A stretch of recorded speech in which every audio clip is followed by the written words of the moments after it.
Imagine you're in the second grade again. Your teacher is writing math problems up on the blackboard. You know you need to concentrate because you didn't do so well on the last week's test, but you can't focus for more than a couple seconds at a time. Your stomach is cramping, growling, empty, distracting you.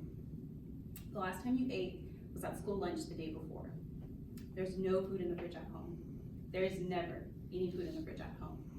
But you have to learn your division and multiplication, because if you don't, the chances of you ending up like your parents, poor, hungry, and without any opportunities, are incredibly high. The vicious cycle of poverty begins again. The purpose of my speech is to persuade you that the Black Panthers were good and not bad. I'm credible to speak on this because I have collected my information from our favorite scholarly peer-reviewed articles.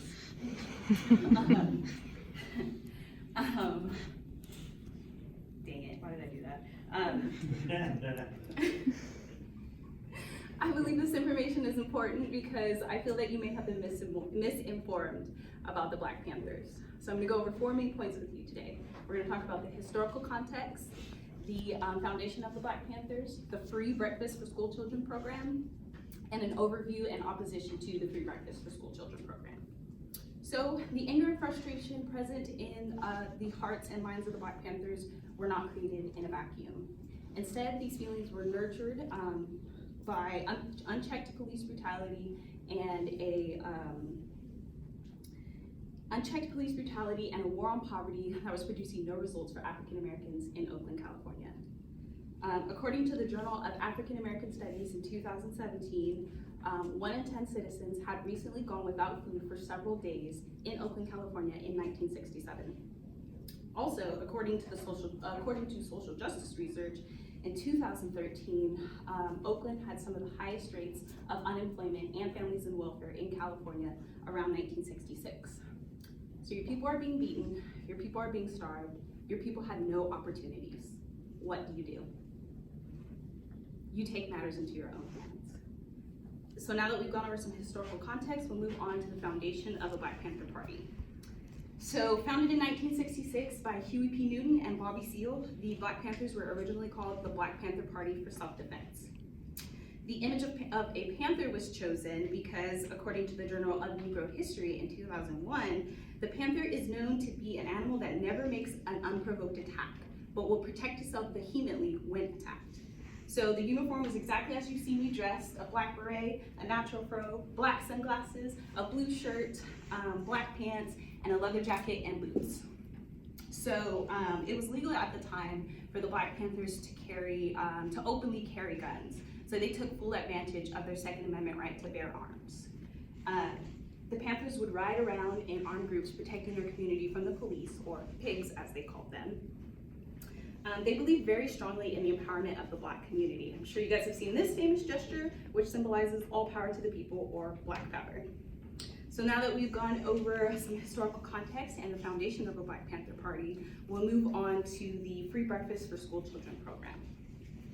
So the Black Panthers had a 10-point program which stated their goals and their beliefs. The 10th point states, we want land, bread, housing, education, clothing, justice, and peace. This would be the basis for what the party called Serve the People programs. These service programs included healthcare, education, housing and employment assistance, clothing and shoes, food aid, home maintenance, and elderly escort and protection, and much, much more. So the first free breakfast for school children was held at St. Augustine's Episcopal Church in January 1969. Everything from the food to the time to the space where the breakfasts were held were donated by members and businesses within the communities. Breakfast would be between 6 and 8 a.m. and included the works. These kids would get bacon, toast or pancakes, eggs, sausage, grits, and then their choice of hot chocolate, milk, or juice. 11 children would participate on the first day. By the end of the week, that number would grow to 135. Within 3 months, the party members would notice improvements in the program participants. So now that we've gone over some historical context, the foundation of the Black Panther Party, and the free breakfast for school children program, we'll move on to overview and opposition to the free breakfast for school children program. So according to the Journal of Negro History in 2001, head of the FBI, J. Edgar Hoover, had set up the counterintelligence program to expose, disrupt, misdirect, discredit, or otherwise neutralize all Black Panther Party activities. As a result, the local police force would intimidate families and volunteers into staying home, as well as arresting party members in the midst of serving breakfast.